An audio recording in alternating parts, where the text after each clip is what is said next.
with Subhas Agam.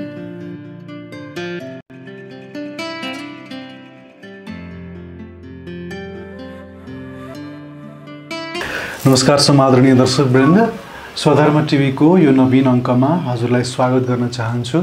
मैले अगाडि नै हजुरलाई वाचा गरेको थिएँ कि डाक्टर पिङ्गलेजीसँग फेरि पनि हामी एउटा नयाँ सत्संग लिएर आउनेछौँ भनेर मैले हजुरलाई भनेको थिएँ। त्यो वाचा अनुरूप परम गुरुवर डाक्टर चारुदत्त पिङ्गलेजी आज फेरि हाम्रो सान्निध्यतामा हुनुहुन्छ अथवा उहाँको सान्निध्यतामा हामी आइपुगेका छौँ। आउनुहोस्, उहाँलाई कार्यक्रममा स्वागत गरौँ। महाराज जी, स्वागत छ कार्यक्रममा। बहुत बहुत नमस्कार। हमने जो पहला इंटरव्यू था उसमें अध्यात्म के और सनातन धर्म के बहुत से मूलभूत तत्वों में बात किया था, और इस इंटरव्यू में हम एकदम सनातन धर्म के जो बेसिक पिलर्स है जिसमें सनातन धर्म टिका हुआ है उसके संबंध में कुछ पूछना चाहेंगे आपको, ताकि जो एकदम जो युवा हैं आजकल के और जो प्रश्न पूछते हैं साइंस से रिलेट करके, अध्यात्म को समझना चाहते हैं वो भी साइंस की कड़ी में कस के, तो इसीलिए जो हम सनातनियों की जो दिखावे में जो दिखता है पहले उसके ही संबंध में बात करते हैं। जैसे लेट्स स्टार्ट फ्रॉम तिलक। जैसे आपने एक तिलक उर्द जा रहा तिलक पहना हुआ है, मैंने एक टीका सामान्य गोल टीका तिलक लगाया हुआ है, और कोई ऊर्ध्वपुंड्रक, कोई त्रिपुंड्रक, विभिन्न किस्म के जो टीका हम लगाते थे। तो इसका हमारे जो बॉडी से, नाड़ी से, आज्ञा चक्र से जो इसका संबंध होता है और इसका पीछे का जो विज्ञान है उसको समझा दीजिए पहले। सर्वप्रथम तो ये मैं बताना चाहूँगा कि अपनी जी सनातन धर्म परंपरा में जो भी कोई आचार मूलक धर्म की बातें बताई है, तो हमारे ऋषि मुनियों ने आध्यात्मिक दृष्टि से, भौतिक दृष्टि से जो किया हुआ अनुसंधान है, तो उसके आधार पर उन्होंने हमें यह सब आचार मूलक कृति है वो सब बताए हैं। जब हम ये आचार मूलक कृति करते हैं अपने जीवन में, मतलब आचरणशील धर्म, आचरणशील जब हमारा कर्म होता है, तो इन कर्मों के माध्यम से एक दिव्य ऊर्जा, जिसे आज के भाषा में जैसे सकारात्मक नकारात्मक अगर तुलना में कहते हैं, तो सकारात्मक ऊर्जा यानी एक पॉजिटिव एनर्जी वो व्यक्ति को प्राप्त होती है।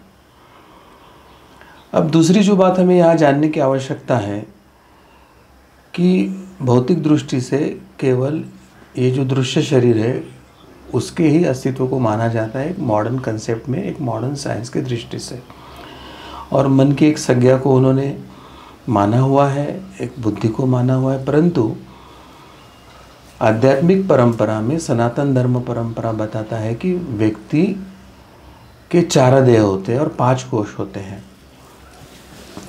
स्थूल देह को पूर्णतः व्याप्त मनोदेह यानी मन होता है।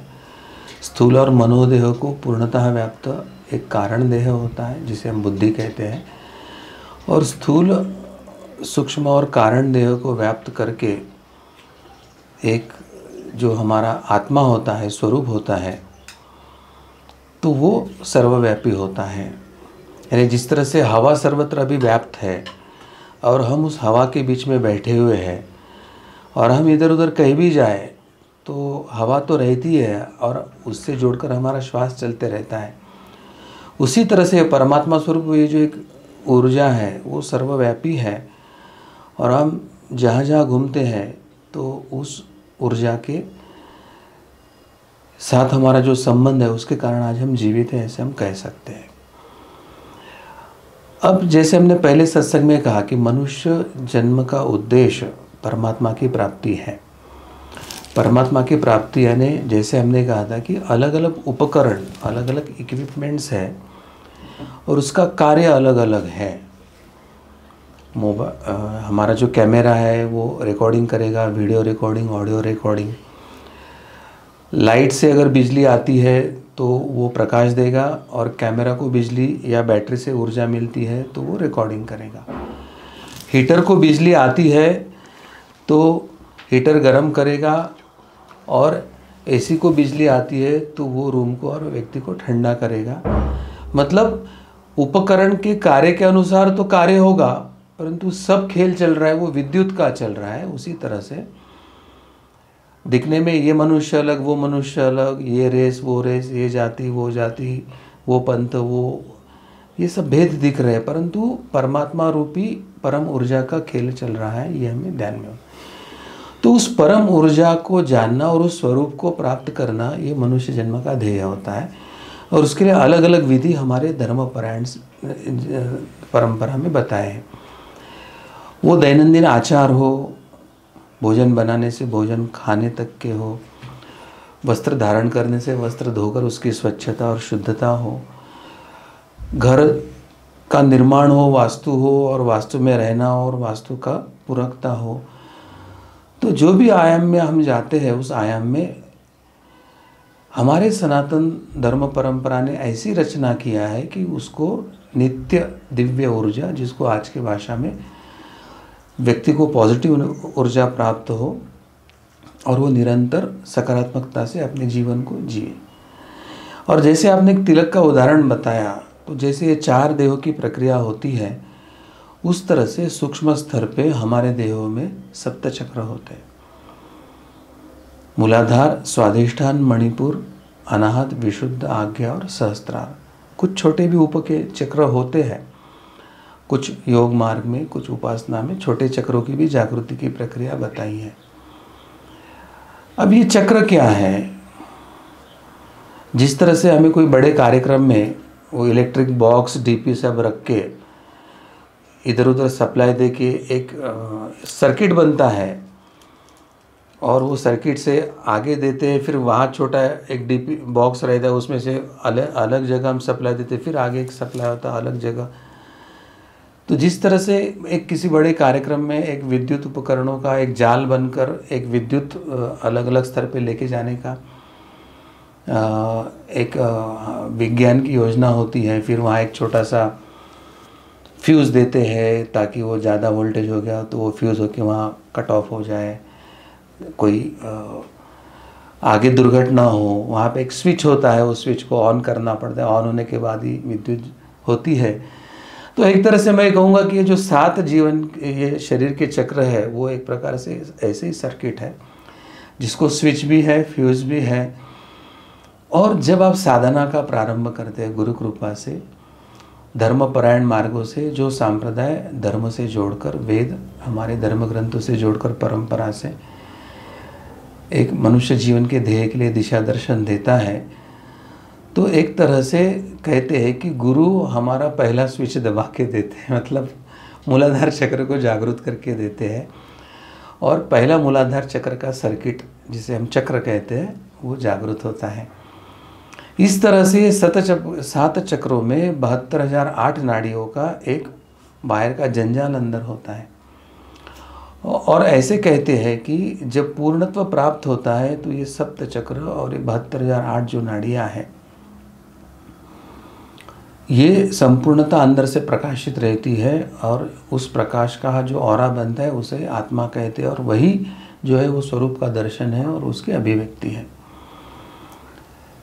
तो उसमें अलग अलग पद्धति से, अलग अलग चक्रों के माध्यम से हम कुछ बाह्य उपचार करते हैं, तो भले चक्र जागृत न हो, परंतु बाह्य उपचार से हम वातावरण की जो ऊर्जा शरीर ग्रहण करता है, चक्र ग्रहण करते हैं, उसमें एक फिल्टर लगा सकते हैं। और एक प्रकार से आज्ञा चक्र में तिलक लगाने का अर्थ है कि मन ये वातावरण में जो विचारों के वाइब्रेशंस है उसका गेटवे है, जो आपके मन के साथ वो कनेक्ट होता है। जैसे बाहर से हवा खिड़की से इधर आती है, वैसे आज्ञा चक्र से बाह्य सृष्टि के विचार उस व्यक्ति के मन में प्रवेश कर सकते हैं या उसके मन के विचार बाहर जा सकते हैं। तो ये आज्ञा चक्र का कार्य होता है। अब जब हम विविध पद्धति से, कोई चंदन है, कुमकुम है, या कोई भस्म है, त्रिपुत्र है, वैष्णव का अलग है, शाक्तों का गोल हो सकता है, किसी का खड़ा तिलक है, त्रिपुत्र आड़ा होता है, और शरीर में अलग अलग जगह भी लगाने की विधि अलग अलग समय में बताई गई है।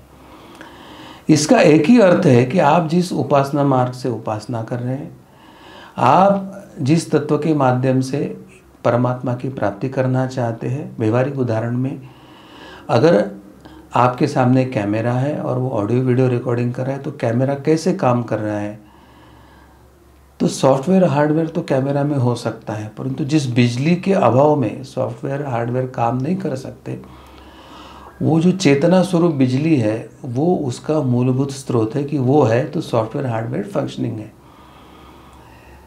तो उसी तरह से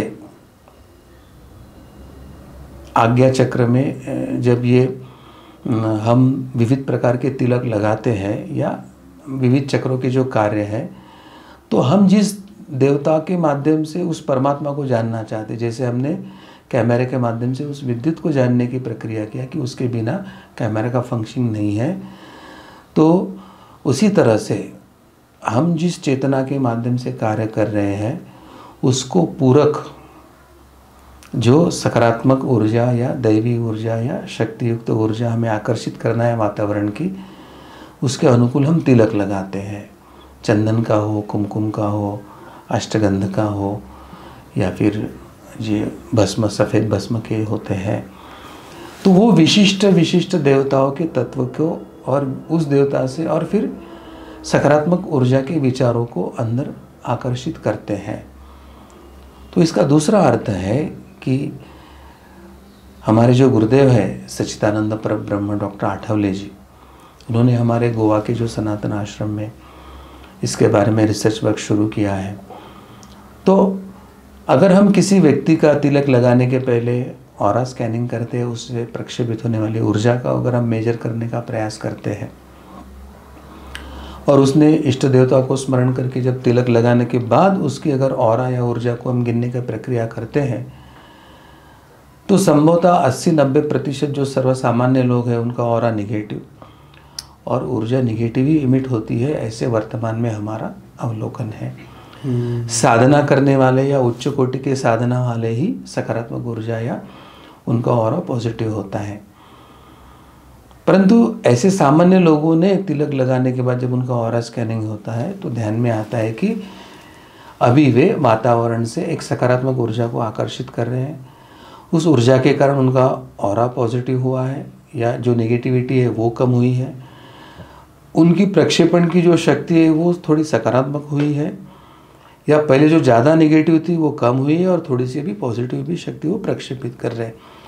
तो इस प्रकार के अनेक हमने विज्ञान के उपकरणों के धरातल पर ऊर्जा और ऑरा मतलब आभा मंडल गिनने की प्रक्रिया की है, और इसका सार यही है कि हमारे धर्म परंपरा में पूजा पाठ से लेके वस्त्र से संबंधित आचार हो, नखून या बाल काटने की प्रक्रिया हो, या भोजन और आहार की पद्धति हो, स्नान की पद्धति हो, वस्त्र धोने सुखाने की पद्धति हो, बाहर से आने के बाद पाँव धोकर घर में प्रवेश करने की पद्धति हो, तो इन छोटी छोटी सभी बातों से नेगेटिविटी कम करना और पॉजिटिविटी बढ़ाने की प्रक्रिया किया है।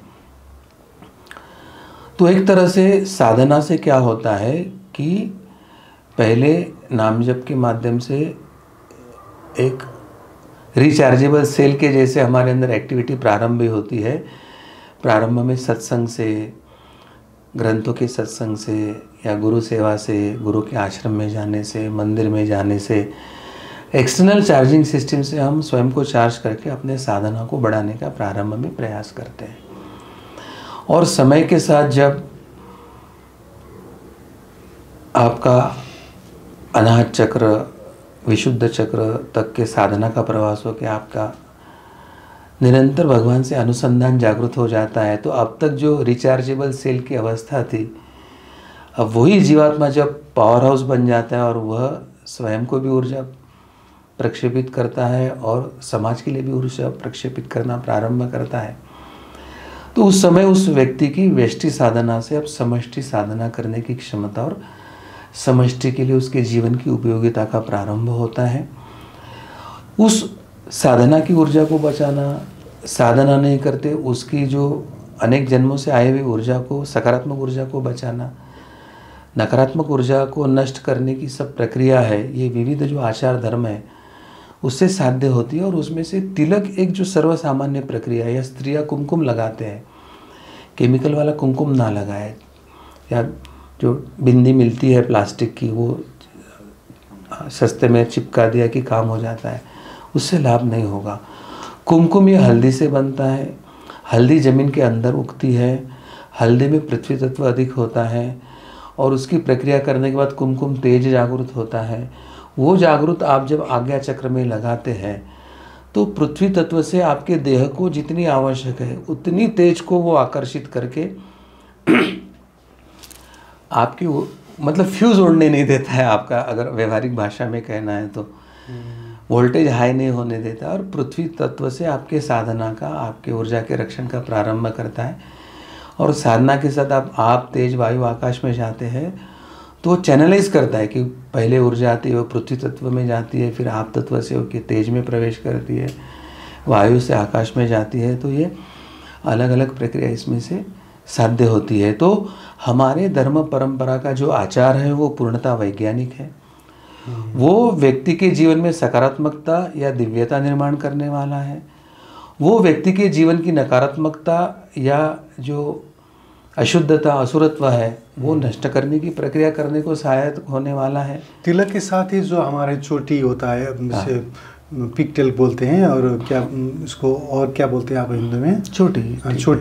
चोटी और जनेऊ का भी अगर संबंध हो तो उसको भी जोड़ के बता दीजिए। ये जो चोटी रखने की परंपरा है वो सामान्यतः जनेऊ संस्कार होने की प्रक्रिया से चोटी रखने की प्रारंभ होती है। चोटी और जनेऊ संस्कार का प्रारंभ यानी पूर्व काल में बाल्यावस्था से अभी ब्रह्मचार्य आश्रम में आपको विद्या प्रारंभ के लिए गुरुकुल में जाने की प्रक्रिया प्रारंभ होती है जी। उस छोटे से जीव की साधना के प्रारंभ की प्रक्रिया है।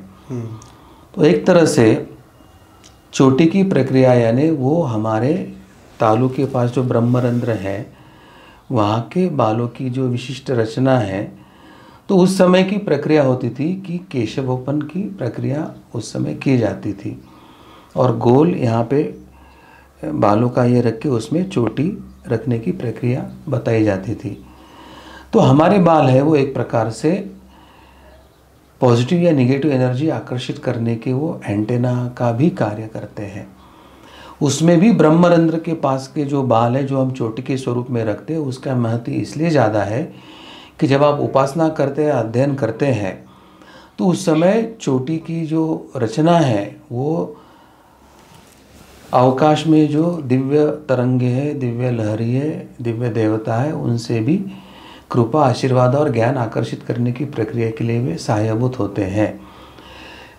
एक्चुअली वो प्रारंभ में रिसीविंग सेंटर होते हैं, बाद में ट्रांसमिटिंग सेंटर। अगर हम मॉडर्न साइंस की भाषा में कहें तो चोटी ये एंटेना है और वो एक रिसीविंग टाइप ऑफ स्टेटस है, एक ट्रांसमिटिंग और रिसीविंग, ऐसे दो जो एंड होते हैं। तो प्रारंभ में रिसीविंग एंड होता है और बाद में समय के साथ ट्रांसपोर्ट होता है। और उसका साइज से भी उसका कोई रहस्य है। जैसे हम शिखा भी बोलते हैं उसको, तो दक्षिण भारत के जो ब्राह्मण का अगर चित्र देखा जाए तो उनका बहुत बड़ा होता है और कोई छोटा भी रखते हैं, ऐसा इसका भी कोई यूजेज है? वैसे शिखा बड़ी लंबी रखना उसमें तो एक थोड़ा सा बाह्य सौंदर्य और इसका भी भाग बड़ा है। कोई व्रत में शिखा न काटने का भी वो व्रत लेते हैं, तो वो काफ़ी बड़ी भी होती है, क्योंकि जैसे जटाएं बढ़ाते वैसे शिखा भी बढ़ा जाती है। परंतु बाल वहाँ पे एंटेना का कार्य चाहे छोटा हो बड़ा हो, वो उतने ही क्षमता से कार्य करता है। उसका ये तत्व आकर्षण के संदर्भ में उसका अधिक महत्व नहीं रहता है। और जनेऊ की प्रक्रिया वो धार्मिक विधि के लिए बहुत आवश्यक होता है। जनेऊ धार्मिक विधि और प्रतिदिन उसकी जो चाहे शौच अशौच के लिए उपयोग होता है या धार्मिक विधि में उपयोग होता है, समय समय पे उसको बदलना पड़ता है, या फिर पितृतर्पण में उसकी दिशा अलग होती है, शुभ कार्य में उसकी दिशा अलग होती है। तो इसमें से उस पुरोहित या यजमान की कौन सी उस समय ऊर्जा को, नाड़ी को जागृत रखना है, उस समय उस ऊर्जा का प्रवाह है वो किस तरफ ये करना है, उसका एक महत्व होता है। और उसमें जो 3 गांठें बांधी हुई रहती है, तो वो 3 गांठें यानी एक उसको संकेत होता है कि आप त्रिगुणात्मक इस विश्व में अभी बद्ध हो। सत्व रजत तमात्मक त्रिगुणात्मक विश्व में, त्रिगुणमय माया में आप बद्ध हो। आपको ये तीनों गांठें खोलना है। उस तीनों गांठों को अज्ञान की गांठें भी कहे जाती है। और तीनों गांठें खोलकर आपको त्रिगुणातीत यानी उस परमात्मा जो किसी गुण से प्रभावित नहीं होता, जो गुण में है परंतु गुण से बनता नहीं, ऐसे परमात्मा से एकरूप होना, ये ध्येय को भी वो आपके मन में जागरूक रखता है। तो इस प्रकार ये जो हमारे कुछ प्रतीक है, तो उसकी ऐसी उपयोगिता है। दैनिक संध्या के संबंध में गुरुजी, जैसे हम देखते हैं कि वैसे तो हर परंपरा में, हर संप्रदाय में अपने अपने किस्म के संध्या का एक उपासना विधि होता है। फिर भी एक सनातनी की आधारभूत जो संध्या हम बोलते हैं, संध्या, उसका आधारभूत तत्व क्या है, क्या क्या करना चाहिए संध्या में? संध्या का जो आधारभूत तत्व है, तो उसमें अधिकतर ये कहा गया है कि जो ब्राह्मण परिवार से है, जिसका व्रतबंध हुआ है और जो अध्ययन अध्यापन के लिए प्रारंभ किया है, तो उसको जीवन भर के लिए त्रिकाल संध्या का उसमें बात बताया है। विशिष्ट मंत्र लेके आचमन करके जी, सूर्योदय, सूर्यास्त और मध्याह्न में 3 त्रिकाल संध्या करने की आवश्यकता होती है।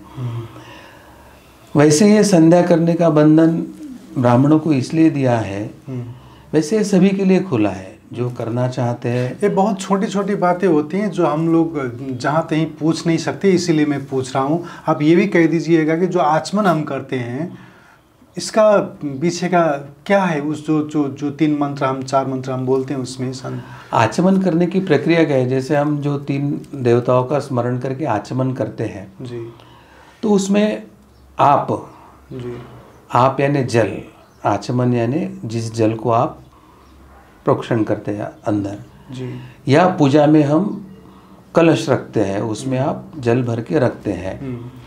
तो तत्वतः ऐसे कहा गया है कि जिस देवता को आह्वान किया जाता है, तो वाहन के सहित आओ जब हम भगवान को बोलते हैं। अब ये तो देवता निर्गुण होते हैं, तेज स्वरूप में होते हैं। सगुण में हम वाहन की ये जो बात करते हैं वो सगुण में होता है। तो आप तत्व यानी बाष्प जो होता है वो वातावरण में भी होता है, और बाष्प जो निर्गुण रूप है तो जल उसका सगुण रूप है। तो निर्गुण बाष्प से वो आप तत्व में ग्रहण करके या वरुण देवता की स्थापना कलश में की जाती है। तो आप के माध्यम से निर्गुण जो है वो प्रवाहित होता है, और प्रवाहित होके उस समय साकार होता है।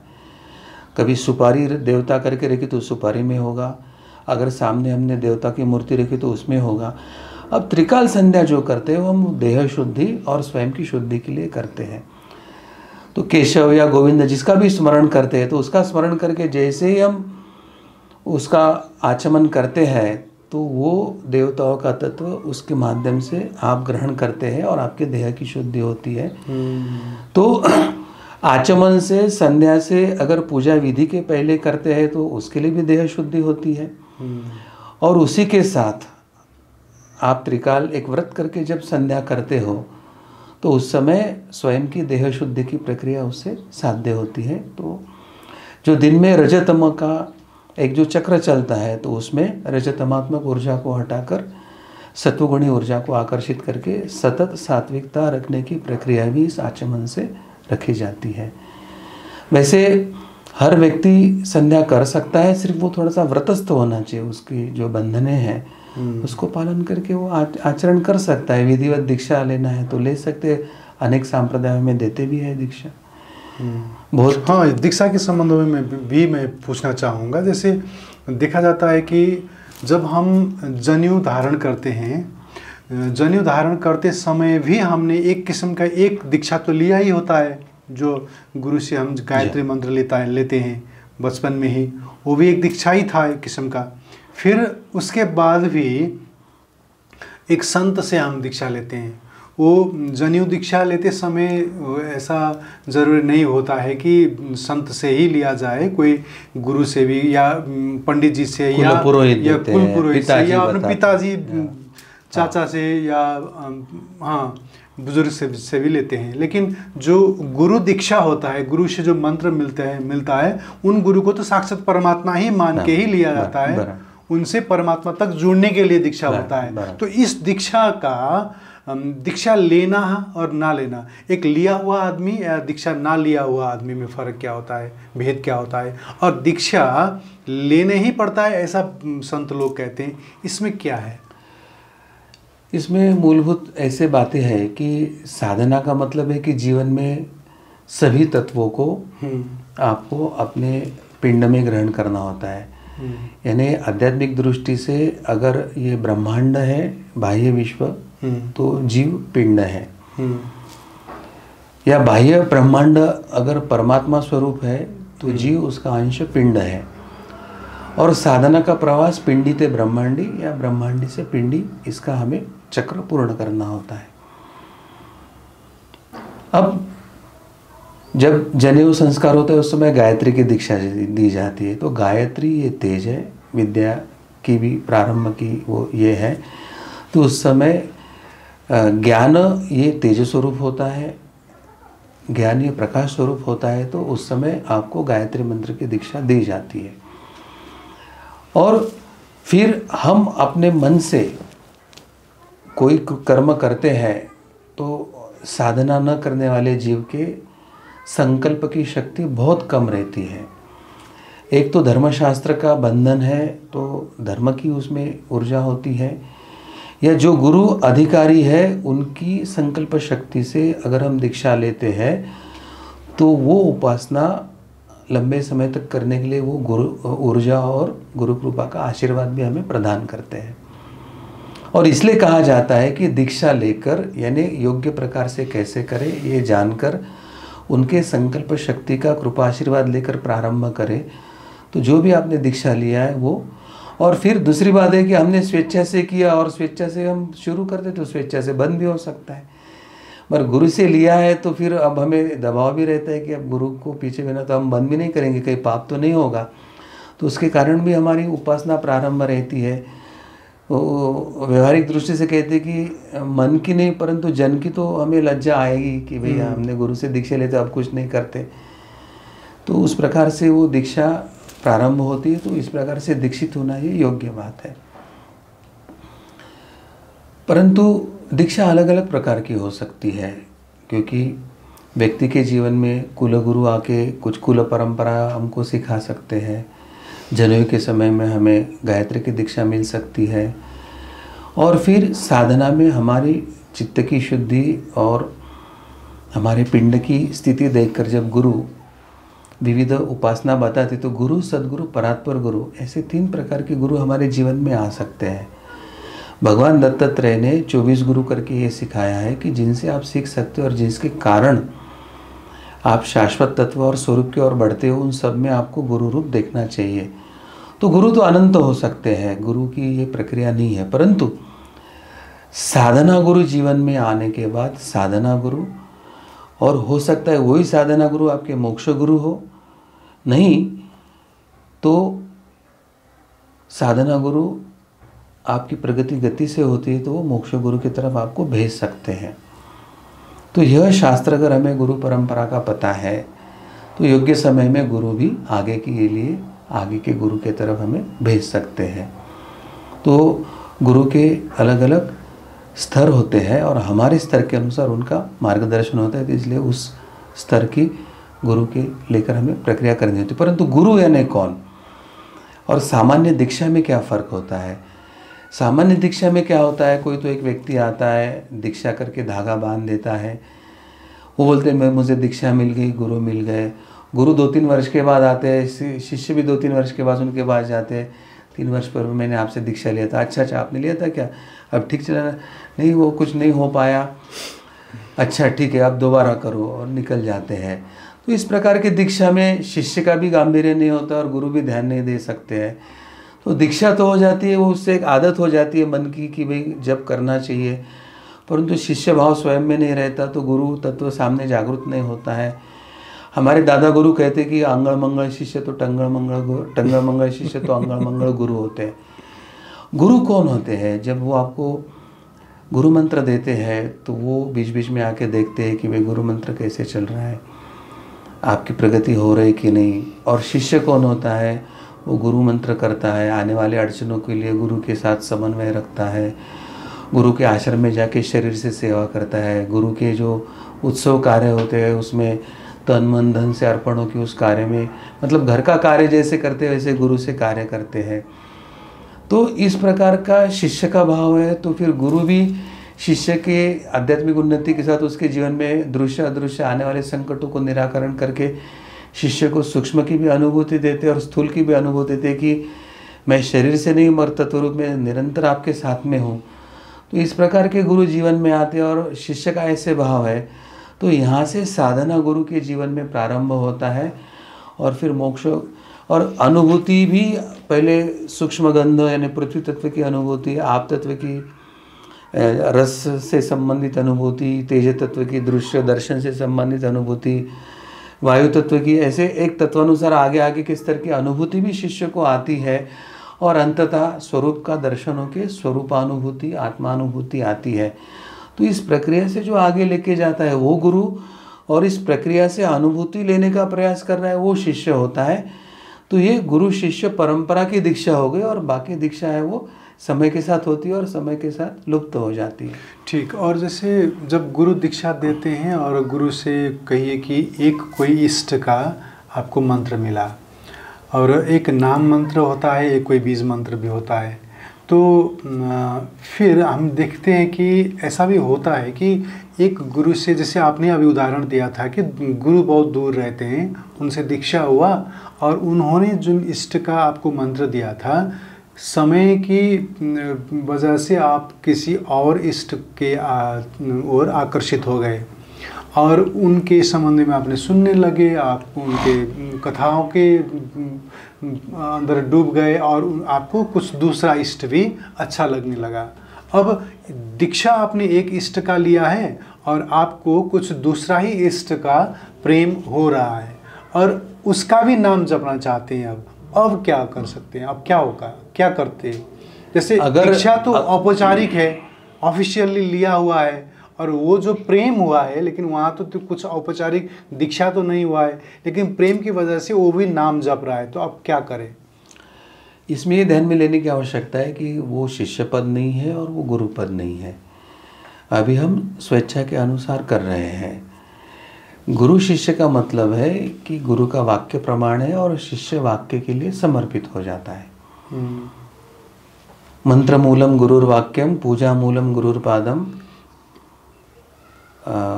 मोक्ष मूलम गुरुर कृपा, ऐसे एक गुरु गीता का मंत्र आता है, गुरु कृपा। तो जिसको गुरु की दीक्षा से मिला हुआ मंत्र ही अंतिम लगता है उसकी उन्नति हो जाती है। परंतु किसी कारणवश दीक्षा लेने के बाद अगर हमारी ये नहीं हुई तो नम्रता से गुरु के चरणों में प्रार्थना करके हम दूसरे गुरु कर भी सकते हैं, क्योंकि अब वहाँ पे अगर आस्था नहीं रही तो प्रगति नहीं होती है। परंतु दूसरी जगह अगर अधिकारी गुरु है तो वो कभी नहीं बोलेंगे कि उस गुरु को छोड़ के तू मेरे पास आ, क्योंकि गुरु तत्व एक होता है, उसको मालूम है कि मेरे उस रूप ने आपको दीक्षा दिया है। तो वो कभी दूसरे गुरु नहीं देते। रामदास स्वामी के जीवन का एक प्रसंग मैं आपको बताना चाहूँगा कि एक व्यक्ति ऐसे ही गया और उसको लगा तो उन्होंने रामदास स्वामी जी से श्री राम जय राम मंत्र लेके आ गए, शायद रामदास स्वामी और तुकाराम महाराज जी से। फिर वो तुकाराम महाराज जी के आ गया तो तुकाराम महाराज जी बोले मैंने तो पहले ही मंत्र दिया है, आपने तो मंत्र दिया। हाँ बोले, तो फिर ठीक है, उनका वापस करके मैं दूसरा मंत्र देता हूँ। तो वो गए गुरु के पास, बोले आपने मंत्र दिया था, आप वापस ले लो, मुझे दूसरे गुरु का देना है। तो बोले ठीक है, आप जप करो और उल्टी कर दो। उसने जप करके उल्टी कर दिया तो वहाँ श्री राम जय राम, वो जो मंत्र दिया था उसके उल्टे में अक्षर निर्माण हो गए। तब उससे पता चला कि गुरु ने तो पूरा अंदर राम जी को दिया था, मैं समझ नहीं पाया। और फिर तुकाराम महाराज जी को, और फिर उसकी वाचा चली गई, और फिर वो रोते रोते तुकाराम महाराज जी की गया। तो तुकाराम महाराज जी बोले गलती किया ना तूने, चल। फिर वो लेके आया रामदास स्वामी जी से, बोले इसकी गलती हो गई तो ठीक है, बोले वो छांट लो। तो उसने छांट लिया, तो फिर वाचा आ गया और उसका नाम शुरू हो गया। तो अधिकारी गुरु यह अलग बात है, अधिकारी शिष्य यह अलग बात है। और अधिकारी गुरु शिष्य नहीं है तो स्वेच्छा से कुछ भी हो सकता है, वो अधर्म ही होता है, वो पाप होता है, उसका फल भोगना होता है। अन्यथा विधिवत अगर हमने ये किया है तो गुरु की क्षमा मांग के उनकी आज्ञा लेके हम आगे की प्रक्रिया कर सकते हैं। लेकिन मैं इसमें किसी को दोष नहीं देना चाहता हूँ, चाहे किसी की गलती हो, मैं उसके अज्ञान को बताना चाहता हूँ, क्योंकि धर्मशास्त्र पता नहीं, गुरु क्या है पता नहीं, वजह से ही वो दो इष्ट में दो दिखाई दे रहे हैं ना, दो दिखाई देते हैं। तो इस अज्ञान को दूर करने के लिए हम सभी स्कूली लेवल से बचपन से ही धर्म शिक्षा का प्रारंभ करें, धर्म शिक्षा के साथ अच्छे गुरु परंपरा से जुड़े। और धर्म में स्वेच्छा का कोई मतलब नहीं होता है, एक धर्मशास्त्र और गुरु वाक्य। तो हम ऐसे धर्मपरायण साधना गुरु से जुड़े कि जो हमारे आध्यात्मिक के साथ भौतिक और अन्य उन्नति करा के हमें अपने जीवन को लक्ष्य को प्राप्त करा दे। तो सभी मैं दर्शकों से यही प्रार्थना करना चाहूँ कि आप पहले धर्म को विशुद्ध स्तर पे जानने की प्रक्रिया करें।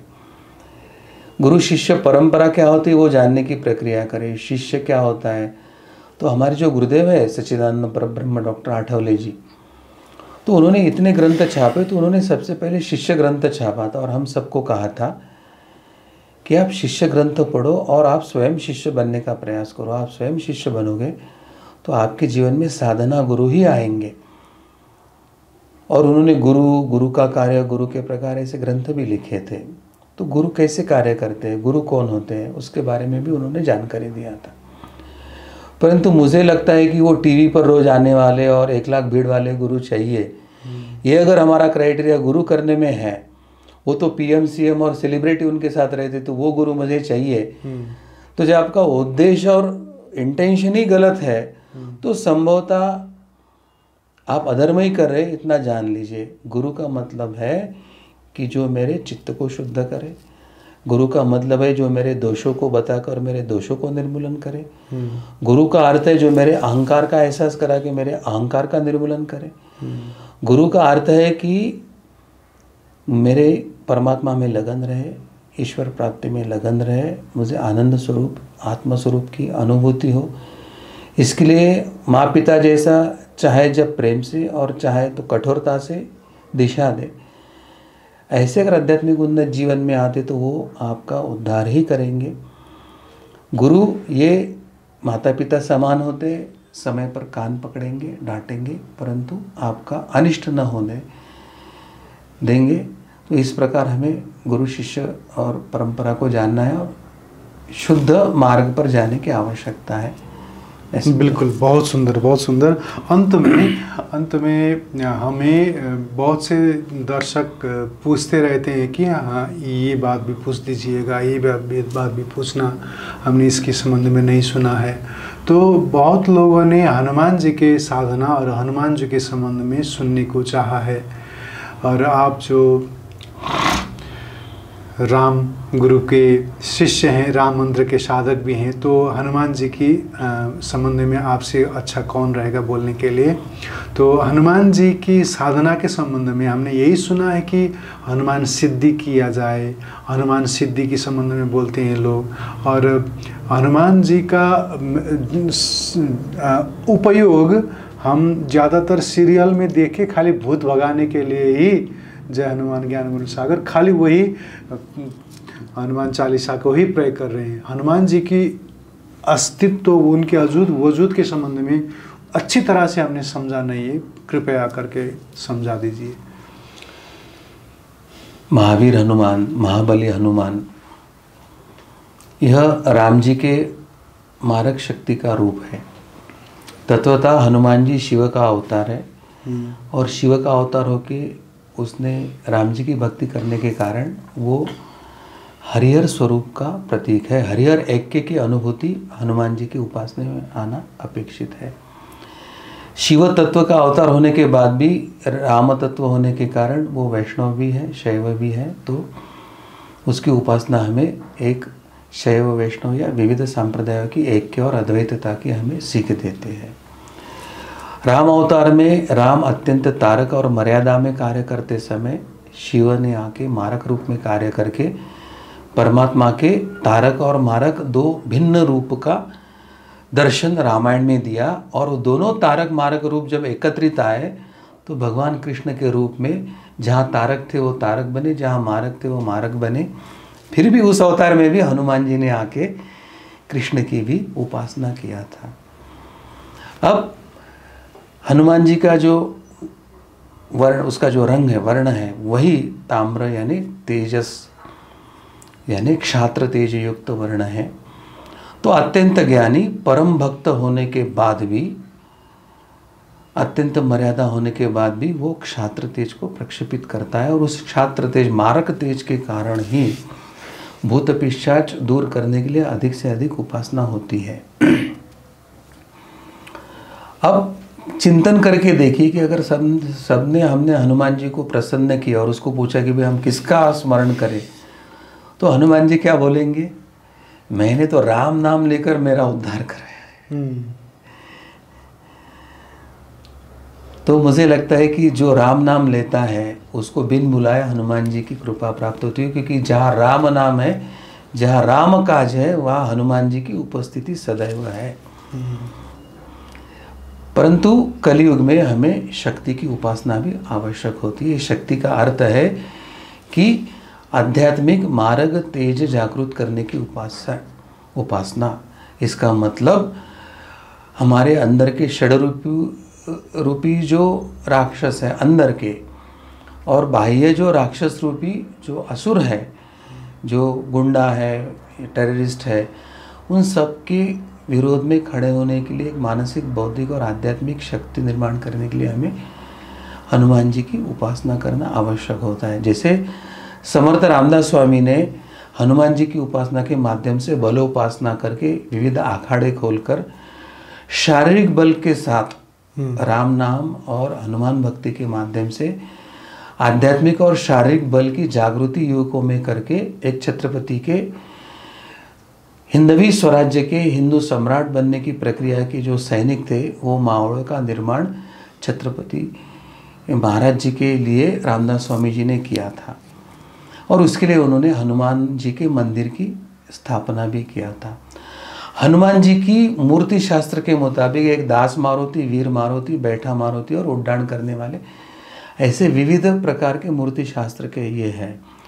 तो जिस मारुति की पूंछ ऊपर उठी है, या मारुति दाएं तरफ देख रहा है, या उड्डान कर रहा है हाथ में गदा लेकर, ये जागृत मारक शक्ति का है।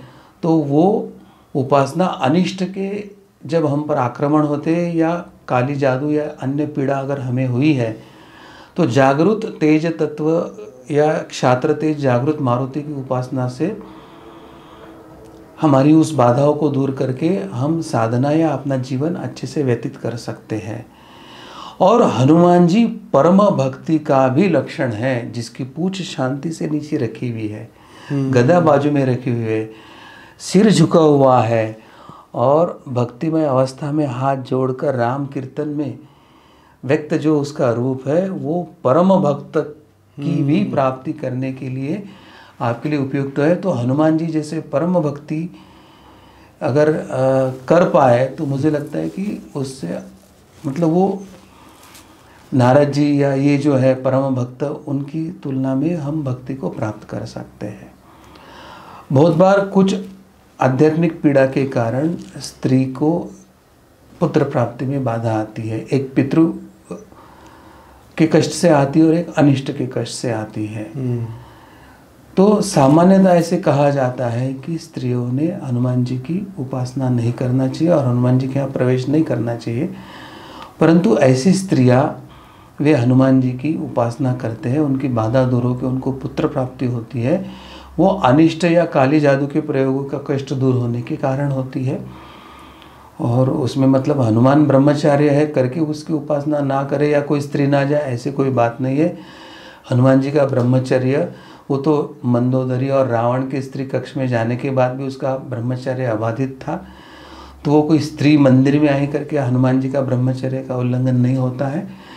हनुमान जी की प्रकट शक्ति के कारण स्त्री को कष्ट ना हो, उसके जननेंद्रियों से अधिक ब्लीडिंग होकर उसको उससे संबंधित कुछ व्याधियां निर्माण ना हो करके कुछ मर्यादाएं घोषित किया है। परंतु अगर योग्य पद्धति से भाव भक्ति से वो अगर हनुमान जी की उपासना करती है तो उसकी बाधा दूर होकर उसको पुत्र प्राप्ति की भी संभावना होती है। ऐसे कई शास्त्र में और कई ऐसे प्रतीक में बताया गया है। तो स्त्री के संबंध में जो आपने कहा थोड़ा और क्लियर कर दीजिए।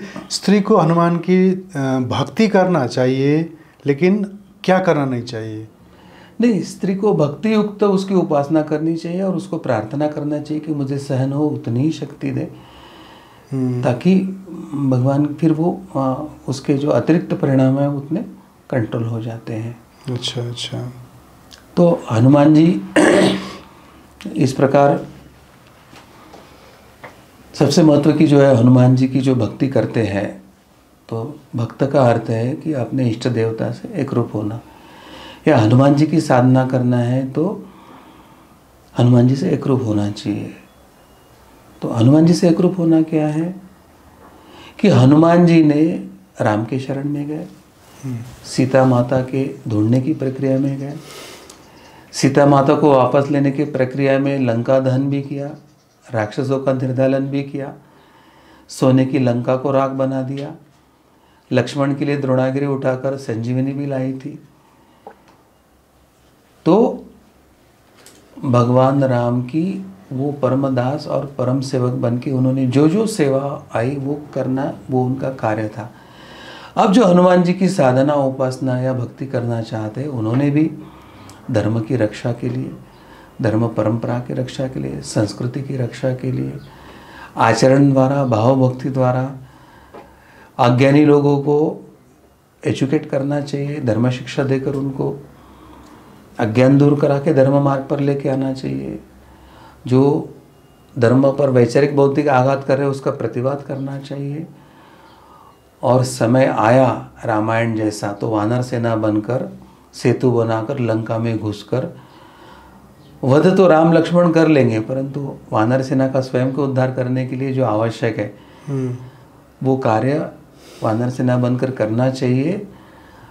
तो ये करना, ये हम कर रहे कि नहीं है तो ही वो उपासना परिपूर्ण होगी। नहीं तो मेरी ये अड़चनें दूर करो, मेरी नौकरी लगा दो, ये सिद्धि दे दो, मुझे पैसा जमा करना है, वो हनुमान जी की उपासना नहीं, वो भक्ति नहीं, वो हनुमान जी को बांधकर अपना स्वार्थ पूर्ण करना, उसको व्यभिचारी भक्ति कहा जाता है। सकाम उद्देश्य से भक्ति करना उसको व्यभिचारी भक्ति कहा जाता है और वो साधना की दृष्टि से अधर्म होता है। और इसलिए शुद्ध भक्ति, शुद्ध उपासना के माध्यम से हनुमान जी की कृपा प्राप्ति, यानी ही प्रभु श्री रामचंद्र जी की कृपा प्राप्ति, यानी ही परमात्मा की कृपा प्राप्ति आपको सहज संभव है।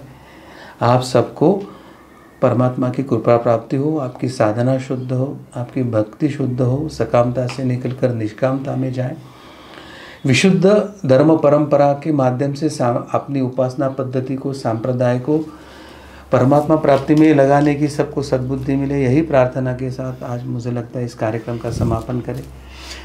धन्यवाद गुरुवर। आपको हर बार सुनकर बहुत आनंद आता है और पूछने को मन करता है और आपसे, आपके हृदय में जो ज्ञान का भंडार है और पीने को, लेने को मन होता है, फिर भी समय का पाबंदी है। बहुत अच्छा लगा आपके साथ फिर भी एक बार और बैठने का मौका मिला। Thank you very much. आप अंत में कुछ दर्शक को कहना चाहेंगे आशीर्वचन के रूप में? मैं इतना ही कहूँगा, आशीर्वचन से ज़्यादा हमारे गुरुदेव जी अभी देह में है, तो आशीर्वाद देने का तो अधिकार गुरुदेव का ही है। अच्छा। परंतु आप सबका एक धर्म बंधु के नाते मैं इतना ही कहना चाहूँगा कि हम सबको धर्म शिक्षा लेने की आवश्यकता है। सनातन धर्म तत्व को जानने की आवश्यकता है। सनातन हिंदू धर्म परंपरा में 4 आश्रम क्या है, 4 वर्ण क्या है, 4 ऋण क्या है, 4 पुरुषार्थ क्या है, कर्मफल सिद्धांत क्या है, जन्म क्या है, पुनर्जन्म क्या है, इसी के साथ फिर एक आचार धर्म क्या है, कुल धर्म क्या है, और इसी के साथ हमारे वेद और श्रेय दर्शनों के माध्यम से परमात्मा प्राप्ति के लिए हमें क्या क्या करना चाहिए। तो ये कुछ मूलभूत जो बातें हमें पता रहनी चाहिए। वो सबसे पहले हमें धर्म शिक्षा बचपन से लेना चाहिए। आपके भाग्य से जो आपको साधना मार्ग मिलता है, चाहे भक्ति का मिलो, हठ योग मिलो, ध्यान कर्म मार्ग भले ही भिन्न हो, एक पर्वत है, एक इधर से चढ़ रहा है, एक इधर से चढ़ रहा है, एक इधर से चढ़ रहा है, एक इधर से चढ़ रहा है। इधर वाला चढ़ रहा है, उसको लगता है कि ये देखो कितना मूर्ख है, विरोधी दिशा से ऐसे चढ़ रहा है, देखो ऐसे जाना आवश्यक था। इधर वाला सोचता है ये देखो मेरे बाजू के दो मूर्ख, ये ऐसा जा रहा है, ऐसे जा रहा है, मुझे तो ऐसे जाना चाहिए था। मगर जब आप टिप ऑफ पहुँचते हैं तो पता चलता है कि रे हर मार्ग तो हमें वही पहुँचाने वाला था। हम एक दूसरे के लिए तुलना, ईर्ष्या, द्वेष, दूसरे को मूर्ख कहते कहते हमने अपने साधना का प्रवास का ही मार्ग हमने लंबा कर दिया, क्योंकि चित्त की अशुद्धता हो गई, चित्त शुद्ध नहीं रहा। जब हमारे मन में भाव होगा कि तेरा भी मार्ग वहीं पहुंचने वाला है, तेरा भी वहीं पहुंचने वाला है, मैं भी वहीं पहुंचने वाला हूँ, एक दूसरे को सहायता करेंगे, हाथ में हाथ डालकर ऊपर चढ़ने का प्रयास करेंगे, तो परस्पर सम्मान से जब अपनी व्यक्तिगत साधना करते हुए समष्टि को त्यागमय भावना से, निस्वार्थ भावना से जब हम धर्म तत्व को आचरण के लिए दिशा देंगे, या त्यागमय भाव से, निस्वार्थ भाव से जब हम स्वीकारेंगे, तो मुझे निश्चित लगता है कि सनातन का उदय है और विश्व को एक नई प्रकाश और नई दिशा का मार्ग अभी खुल रहा है, और हम सबको इसमें योगदान देने की ज़रूरत है। आप सभी इसमें सहभागी हो जाइए और इस सनातन उदय की, इस नए धर्म संस्थापना की प्रक्रिया का एक अंग बनिए। बहुत बहुत शुभकामनाएं। ढेर धन्यवाद गुरुवर।